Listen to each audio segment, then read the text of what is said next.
Welcome to తొలి వార్త. ప్రజల కోసం ప్రజల పక్షం. వార్తలు చదువుతుంది మీ సుమలత.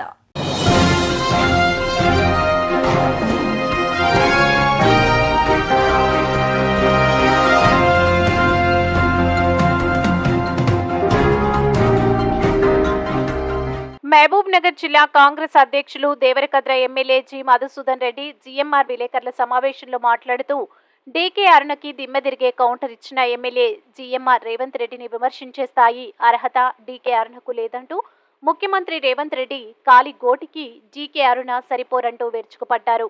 జీఎంఆర్ పార్లమెంట్ ఎన్నికల్లో ఓటమి భయం పట్టుకుని డీకే అరుణ మతి భ్రమించి మాట్లాడుతున్నారని, ముఖ్యమంత్రి రేవంత్ రెడ్డిని విమర్శిస్తే మీడియా దృష్టిలో పడొచ్చన్న ఉద్దేశంతో ముఖ్యమంత్రి డీకే అరుణపై జీఎంఆర్ మండిపడ్డారు. డీకే అరుణ బీజేపీ పార్లమెంట్ అభ్యర్థిత్వాన్ని డీకే అరుణకు బీజేపీ కార్యకర్తలే సహకరించడం లేదని, డీకే అరుణ తీరు బీజేపీ కార్యకర్తలకు కూడా నచ్చడం లేదని పేర్కొన్నారు. మరోసారి ముఖ్యమంత్రిపై విమర్శలు చేస్తే కార్యకర్తలు చూస్తూ ఊరుకోరని డీకే అరుణను హెచ్చరించారు. డీకే అరుణ ఎమ్మెల్యేలను చేసి మంత్రిగా చేసి వారి కుటుంబానికి రాజకీయ భిక్ష పెట్టిన కాంగ్రెస్ పార్టీని విమర్శించడం డీకే అరుణ అవకాశవాద వెన్నుపోటు రాజకీయాలకు నిదర్శనమని అన్నారు. ఎమ్మెల్యేగా మంత్రిగా పాలమూరుకు జిల్లాకు డీకే అరుణ చేసింది ఏమీ లేదని, ఆమె మంత్రిగా ఎమ్మెల్యేగా ఉన్నప్పుడు ఆమె భర్త చేసిన లిక్కర్ దందా, సారా దందా, కాంట్రాక్టర్లను బెదిరించడం లాంటి అరాచకాలు ఉమ్మడి మహబూబ్ నగర్ జిల్లా ప్రజలు మర్చిపోలేరని అన్నారు. ఈ కార్యక్రమం సిసి ప్రధాన కార్యదర్శి వినోద్, టీపీసీసీ అధికార ప్రతినిధి గాల్రెడ్డి హర్షవర్ధన్ రెడ్డి, మహబూబ్ నగర్ మున్సిపల్ చైర్మన్ ఆనంద్ గౌడ్, మహబూబ్ నగర్ మాజీ మున్సిపల్ చైర్మన్ రాధా అమర్, మాజీ మహిళా కాంగ్రెస్ అధ్యక్షురాలు బెక్కరి అనిత, జిల్లా కాంగ్రెస్ ప్రధాన కార్యదర్శి సిరాజ్ ఖాద్రి, టౌన్ కాంగ్రెస్ అధ్యక్షుడు లక్ష్మణ్ యాదవ్, వర్కింగ్ ప్రెసిడెంట్ అజ్మత్, జిల్లా ఎస్సీ సెల్ అధ్యక్షులు సాయిబాబా, జిల్లా మైనార్టీ సెల్ అధ్యక్షులు ఫయాజ్, సీజే బెనహర్ తదితరులు పాల్గొన్నారు. మీ తొలి వార్త న్యూస్ ని సబ్స్క్రైబ్ చేసి లైక్ చేసి షేర్ చేయండి. ఇక్కడ మా అభ్యర్థి డాక్టర్ చల్లా వంశీచంద్రారెడ్డి గారి గురించి అనవసరమైన ఆరోపణలు చేస్తూ ఆయన లోకల్ కాదు నేనే లోకల్ అని అడ్డగోలుగా మాట్లాడుతూ మొత్తం ఇక్కడ ఏ అభివృద్ధి జరిగినా అదేదో ఆమెనే చేసినట్టు విధవ ప్రేలాపనలు మాట్లాడుతూ అన్నీ ఏదేదో మాట్లాడుతూ మతి భ్రమించి ఈరోజు డీకే అరుణ గారు వ్యవహరిస్తూ ఉన్నారు. అయినా కూడా మేము సంయమనంతో మేము ప్రజలకు ఏం చేయాలి, ప్రజలకు ఏ విధంగా మంచి చేయాలనే ఆలోచనతో మేము ముందుకెళ్తా ఉన్నాం. కానీ నిన్న ఒక ప్రెస్ మీట్ పెట్టేసి ఇంకా మేము ఇక్కడ ఉన్న వాళ్ళని మాట్లాడితే కూడా ఎవరు ప్రజలు పట్టించుకుంటలేరు, అట్లీస్ట్ ముఖ్యమంత్రి గారి గురించి అనేదాన్ని మాట్లాడితే ప్రజలు ఏదైనా ఆలోచన చేస్తారేమని చెప్పేసి నిన్న ప్రెస్ మీట్లో ముఖ్యమంత్రి గారి మీద కొన్ని వ్యక్తిగత దూషణలు చేస్తూ ముఖ్యమంత్రి గారిని విమర్శించడం అనేది ఏమాత్రం సమంజసం కాదు. నీ స్థాయి అది కాదు. నీ స్థాయికి మించి నువ్వు మా ముఖ్యమంత్రి గారి గురించి ఈరోజు ప్రజలందరూ మెచ్చిన ముఖ్యమంత్రి, ప్రజాపాలన అందిస్తున్న ముఖ్యమంత్రి గౌరవనీయులు రేవంత్ రెడ్డి గారి గురించి నువ్వు నిన్న మాట్లాడిన మాటలను మేము ఈరోజు తీవ్రంగా ఖండిస్తూ ఉన్నాం.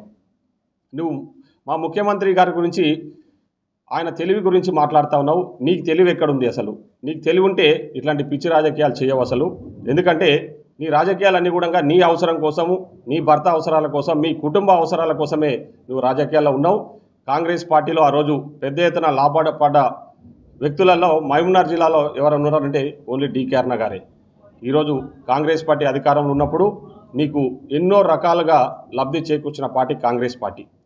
కాంగ్రెస్ పార్టీ నీకు ఎమ్మెల్యేని చేసింది, కాంగ్రెస్ పార్టీ నిన్ను మంత్రిని చేసి నీ ఆస్తులు కూడబెట్టుకోవడానికి కూడా కాంగ్రెస్ పార్టీ ఆ రోజు సహకరించింది. నీవు ఈరోజు అన్నీ బాగున్నప్పుడు కాంగ్రెస్ పార్టీలో ఉండి కాంగ్రెస్ పార్టీ ఏదో ఇబ్బందుల్లో ఉన్నప్పుడు మళ్ళీ ఏదైతే అధికారం ఏ పార్టీ ఉంటే ఆ అధికారంలో ఉన్న పార్టీలకు పోయి అక్కడేదో నీ పర్సనల్ అవసరాల కోసము పనిచేసుకుంటా పాలమూరు గురించి ఒక్కరోజు కూడా పట్టించుకొని దానవు ఈరోజు మహబూబ్నగర్ గురించి పెద్ద ఎత్తున ఆలోచన చేస్తున్నా, పెద్ద ఎత్తున డెవలప్ చేయాలని ఆలోచన చేస్తున్నా మా ముఖ్యమంత్రి గారి గురించి మాట్లాడే స్థాయి అర్హత నీకు లేదని చెప్పేసి ఒక జిల్లా అధ్యక్షునిగా, ఒక నియోజకవర్గ ఎమ్మెల్యేగా నేను ఈరోజు ఈ సందర్భంగా మాట్లాడుతూ ఉన్నా.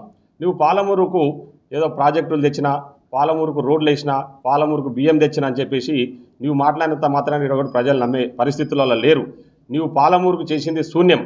నువ్వు మంత్రిగా ఉన్నప్పుడు కూడా నేను అడుగుతా ఉన్నా, ఈ రాష్ట్రంలో కాంగ్రెస్ పార్టీ అధికారంలో ఉండి మంత్రిగా ఉండి పాలమూరుకు చేసింది ఏంటి అని చెప్పి ఈ సందర్భంగా మీకు తెలియజేస్తా ఉన్నా. నీవు ఈరోజు కూడా బీజేపీ వాళ్ళు ఎవరు కూడా నీకు సపోర్ట్ చేసే పరిస్థితుల్లో లేరు. నీ వ్యవహార శైలి కూడా అందరికీ తెలిసి ఎక్కడ పోయినా గ్రూపులు కడతామని చెప్పేసి బీజేపీ వాళ్ళే బయట పెద్ద ఎత్తున మాట్లాడుకుంటున్నారు. ఆ బీజేపీ పార్టీలో ఉన్న వాళ్ళు కూడా నీ వెనక లేరన్నది వాస్తవం.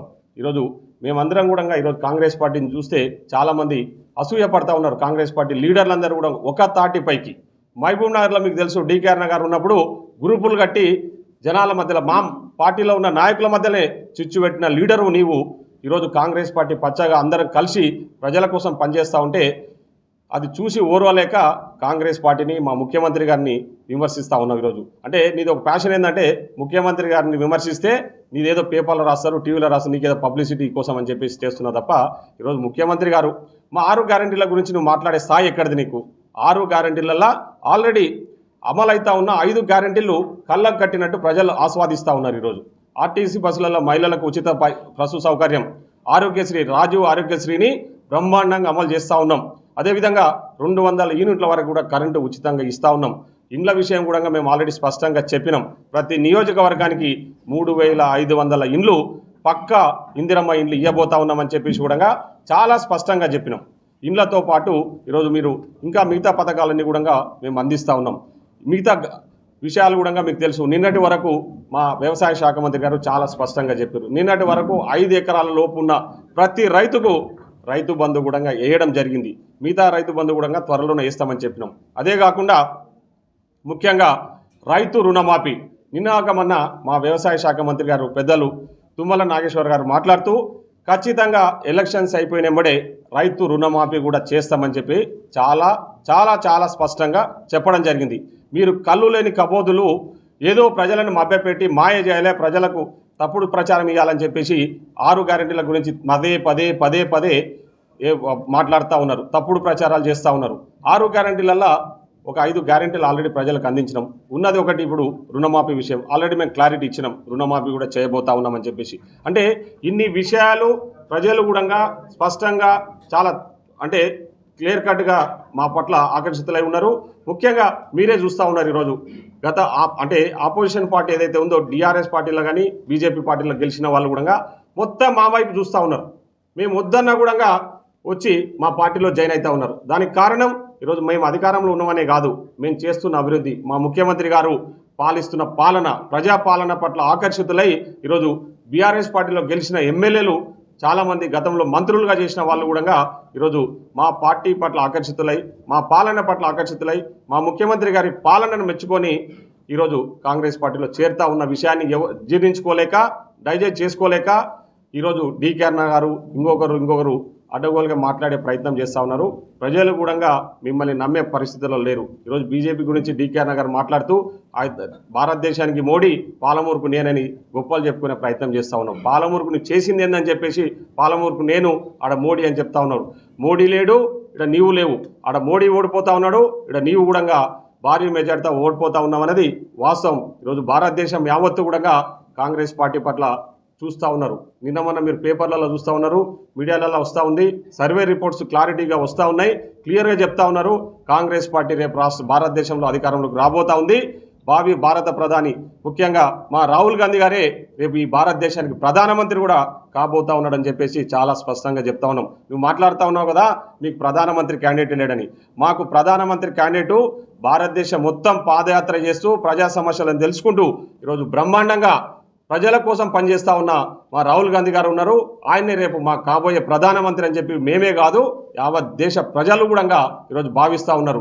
ఆడ మోడీ అని మీరు మాట్లాడుతూ ఉన్నారు కదా, మోడీ ఈ 10 ఏళ్ల కాలంలో పాలమూరుకు చేసింది ఏందో ఒక్క విషయం చెప్పాలని చెప్పి ఈ సందర్భంగా తెలియజేస్తా ఉన్నా.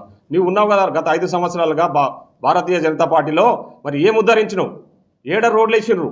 ఈరోజు రోడ్లు నేషనల్ హైవేలు అన్నీ కూడా యూపీఏ గవర్నమెంట్లో చేసిన రోడ్లే. ఈరోజు ప్రాజెక్టులు ఉన్నాయి, ప్రాజెక్టులు కట్టింది ఎవరు? పాలమూరు రంగారెడ్డి. కానీ గతంలో ఉన్న ప్రాజెక్టులు జూరాల, నెట్టెంపాడు, కోయల్ సాగర్ ఇవన్నీ కట్టింది కూడా కాంగ్రెస్ పార్టీ. ఈరోజు పాలమూరు రంగారెడ్డికి బీజం వేసిందే కాంగ్రెస్ పార్టీ. ఈరోజు పాలమూరు రంగారెడ్డి జాతీయ హోదా గురించి ఎక్కడ మాట్లాడవు, జాతీయ హోదా గురించి మీ ప్రధానమంత్రి గారితో మాట్లాడరు. అవి తెచ్చుకునే చేతగాక వచ్చి మళ్ళీ మేమేదో పాలమూరుకు చేసినాం, నేను లోకల్ అని చెప్పేసి ఏదో ప్రచారం చేసుకుంటా ఉన్నావు. నువ్వు లోకల్గా ఉండి చేసేది ఏంటంటే రేపు పొద్దున నువ్వు ఏమైనా గెలిస్తే నీతో పాటు మీ భర్త కూడా వచ్చేసి ఊరు ఒక వైన్ షాప్ ఓపెన్ చేసి ఇట్లకెళ్ళి కాంట్రాక్టర్ మీరే చేయాలి, ఇట్లకెళ్ళి వైన్ షాపులు, ఇట్లకెళ్ళి కళ్ళు దుకాణాలన్నీ మళ్ళీ కాంట్రాక్ట్ తీసుకొని ప్రజలను భయపెట్టడానికి మీరు చేస్తున్న ప్రయత్నం తప్ప వేరే ఒకటి కాదు. ఈరోజు నిన్న పాలమూరులో శ్రీనివాస్ గౌడ్ ఏదైతే అరాచకాలు చేసిండో మొన్నటి వరకు అంతకంటే ఎక్కువ అరాచకాలు రేపు నీవు ఈయన గెలిస్తే నీ భర్త వచ్చి ఆ పనులు చేసే అవకాశాలు ఉంటాయి. ఇంత గతంలో ఆ విషయాలన్నీ కూడా ప్రజలకు తెలుసు. ఇక్కడ 7 లిక్కర్ స్టోర్లున్నా అవన్నీ కూడా మీ భర్తనే మీ అండదండలతో గతంలో నీ అధికారంలో ఉన్నప్పుడు నీవు అధికారాన్ని అనుభవిస్తున్నప్పుడు నీ అండదండలతో చేసిన అరాచకాలన్నీ కూడా ఇక్కడ ఉన్న ప్రజలకు తెలుసు. మళ్ళీ రేపు నీవు ఎంపీగా ఏదైనా అవకాశం వచ్చి అయితే మీరు చేసే పనులని కూడా ఇట్లకెళ్ళి కాంట్రాక్టర్లు ఏమని బతకనియరు, రోడ్లు వేసే కాంట్రాక్టర్లను బతకనియరు, ఇట్లకెళ్ళి లిక్కర్ స్టోర్లు కూడా ఇవ్వడానికి పెట్టుకుంటే వాళ్ళని కూడా బతకనియరు ఈరోజు. కాబట్టి నీ రాజకీయం గురించి అందరికీ తెలుసు. ఒక పార్టీ మారుకుంటూ నీ కుటుంబ సభ్యులకు వాళ్ళు ఏ పార్టీలో ఉంటే ఆ పార్టీలో ఉన్న వాళ్ళకి సాయం చేస్తున్న వ్యక్తివి ఈరోజు మా ముఖ్యమంత్రి గారి గురించి మాట్లాడే స్థాయి అర్హత నీకు ఎక్కడిది? మా ముఖ్యమంత్రి కాలి గోటి కూడా పనికిరావు నువ్వు. ఎందుకంటే ఈరోజు మా ముఖ్యమంత్రి గారు ఈ రాష్ట్ర ప్రజల కోసం ముఖ్యంగా పాలమూరు జిల్లా కోసం ఒక ప్రత్యేక ప్రణాళికతో పనిచేస్తూ ఉన్నారు. రాబోయే రోజుల్లో పాలమూరు ప్రజలకు మేము హామీ ఇస్తూ ఉన్నాం, మేము గ్యారంటీ పాలమూరును ఒక ప్రత్యేక శ్రద్ధతో ముఖ్యమంత్రి గారు డెవలప్ చేద్దామని చెప్పేసి మాకు చాలా స్పష్టంగా చెప్పడం జరిగింది. కాబట్టి ఈరోజు నేను ఒకటే మా మీడియా మిత్రుల ద్వారా ప్రజలకందరినీ కూడా విజ్ఞప్తి చేస్తూ ఉన్నా, ఈ డీకేఆర్న పీకేఆర్న గురించి మీరు మర్చిపోండి దయచేసి. ఎందుకంటే ఇక్కడ ఆమె వచ్చి ఉద్ధరించేది ఏమీ లేదు, చేసేది ఏమీ లేదు. ఏంటంటే ప్రజలను రెచ్చగొట్టి ప్రజల మధ్యలో చిచ్చు పెట్టే ప్రయత్నం, కులాల మధ్యలో మతాల మధ్యలో చిచ్చు పెట్టే ప్రయత్నం ఇక్కడ చేస్తూ ఉన్నారు. కాబట్టి దయచేసి మీరు ఒకసారి ఆలోచన చేసి ఒక విఘ్నతతో రేపు జరగబోయే ఎన్నికలలో ముఖ్యంగా వంశీచంద్రారెడ్డి గారి గురించి మీకు అందరికీ కూడా తెలుసు. ఇక్కడ ఆయన లోకల్గా ఇక్కడనే ఉన్నాడు. గత 5 సంవత్సరాలు కూడా ఇక్కడ మాతో పాటు కలిసి పనిచేస్తూ ఉన్నాడు. ఢిల్లీలో ఒక ఉన్నతమైన స్థానంలో ఉండి ఢిల్లీలో కూడా కాంగ్రెస్ పార్టీ వ్యవహారాలను కూడా చక్కబెడుతూ అక్కడ మా అందరికీ సూచనలను సలహాలు ఇస్తూ ఈరోజు ఇక్కడ పాలమూరులో ప్రతి ప్రాంతం గురించి తెలిసిన వ్యక్తి, మా పాలమూరులో ఉన్న ప్రతి ఊరు గురించి తెలిసిన వ్యక్తి వంశీచంద్రారెడ్డి గారు. ఆల్రెడీ 7 నియోజకవర్గాలలో కూడా పాలమూరు న్యాయాత్ర పేరు మీద పాదయాత్ర చేసి ప్రజా సమస్యలు తెలుసుకొని ఎంపీ కాకముందే మీకు అందరికీ తెలుసు, మక్తల్లా మన ఎంపీ కాకముందే ప్రచారంలో ఉంటూ పాదయాత్ర చేస్తూ అక్కడ ఒక సమస్య ఉంటే ముఖ్యమంత్రి గారి దృష్టికి తీసుకెళ్లి అక్కడ బండ బలగొట్టించి అక్కడ ఉన్న రైతులకు ఒక 9 కోట్ల రూపాయల నష్టపరిహారాన్ని కూడా ఎంపీ కాకముందే ఇప్పించిన వ్యక్తి ఈరోజు చల్ల వంశీచంద్రారెడ్డి గారు. ఎంపీగా గెలిచినాక కూడా మాకందరికీ పూర్తిగా విశ్వాసం ఉంది, ఖచ్చితంగా వంశీచంద్రారెడ్డి గారు భారీ మెజార్టీతో గెలవబోతా ఉన్నారు. ఖచ్చితంగా మా ప్రాంతానికి కూడా మా నియోజకవర్గాలలో కూడా వంశీచంద్రారెడ్డితో కలిసి మేము పనిచేసి వంశీచంద్రారెడ్డిని భారీ మెజార్టీతో మేము గెలిపించబోతా ఉన్నామని చెప్పేసి కూడా ఈ సందర్భంగా తెలియజేస్తాను. ఇంకొక విషయం కూడా డీకేఆర్ నగర్ ఎమ్మెల్సీ ఎన్నికల గురించి మాట్లాడుతూ క్రాస్ ఓటింగ్ అయింది, ఓటుకు నోటు అది అని చెప్పేసి అడ్డగోలుగా మాట్లాడిన మాటలు కూడా మా నోటీస్కి రావడం జరిగింది. ఈరోజు ఎమ్మెల్సీ ఎన్నికలలో కూడా మేము భారీ విజయం సాధించబోతా ఉన్నాం. మా అభ్యర్థి జీవన్ రెడ్డి గారు భారీ మెజార్టీతో గెలవబోతా ఉన్నారు. దానికి ప్రధాన కారణం ఈరోజు మా ముఖ్యమంత్రి గారి పాలన. ఈరోజు అవతల ఉన్న ఎంపీటీసీలు జెడ్పీటీసీలు కౌన్సిలర్లు కూడా ఈరోజు మాకు ఓటేసి మా అభ్యర్థిని గెలిపించడానికి కారణం మా ముఖ్యమంత్రి గారు అందిస్తున్న పారదర్శక పాలన పట్ల ఆకర్షితులై వారి సమస్యలను కూడా మేము పరిష్కరిస్తామనే నమ్మకంతోనే, వారికి ఒక ఆత్మగౌరవం కల్పిస్తామనే నమ్మకంతోనే ఈరోజు మాకు ఓటేసి మా ఎమ్మెల్సీ అభ్యర్థిని గెలుపులో వారందరూ కూడా భాగస్థులైనరు. ఆ విధంగా మేము గెలవబోతా ఉన్నాం తప్ప మీలాగా మాయమాటలు చెప్పో ఇంకేదో చెప్పేసి మేము ఈరోజు గెలవడం లేదు. ఖచ్చితంగా భారీ మెజార్టీతో నిజాయితీగా గెలుస్తున్నామని చెప్పి కూడా ఈ సందర్భంగా తెలియజేస్తాను. కాబట్టి ప్రజలందరూ కూడా నేను ఒకటే విజ్ఞప్తి చేస్తా ఉన్నా, బీజేపీ బీఆర్ఎస్ పార్టీల గురించి మీరు ఎవరు కూడా ఆలోచన చేయకండి. ఎందుకంటే అధికారంలో ఉన్నది మనము, ప్రజల కోసం పనిచేస్తున్నది మేము, ప్రజల కోసం అభివృద్ధి చేయాల్సిన వాళ్ళం కూడా మేమే ఉన్నాం. కాబట్టి మేము చేయాలనే ఆలోచనతోనే ఒక తలంతోనే మేము ముందుకు వెళ్తా ఉన్నాం. కాబట్టి మీరందరూ కూడా రేపు వంశీచంద్రారెడ్డి గెలుపులో భాగస్థులు కావాలని చెప్పి కూడా మిమ్మల్ని అందరికీ కూడా విజ్ఞప్తి చేస్తూ సెలవు తీసుకుంటాను. ధన్యవాదాలు.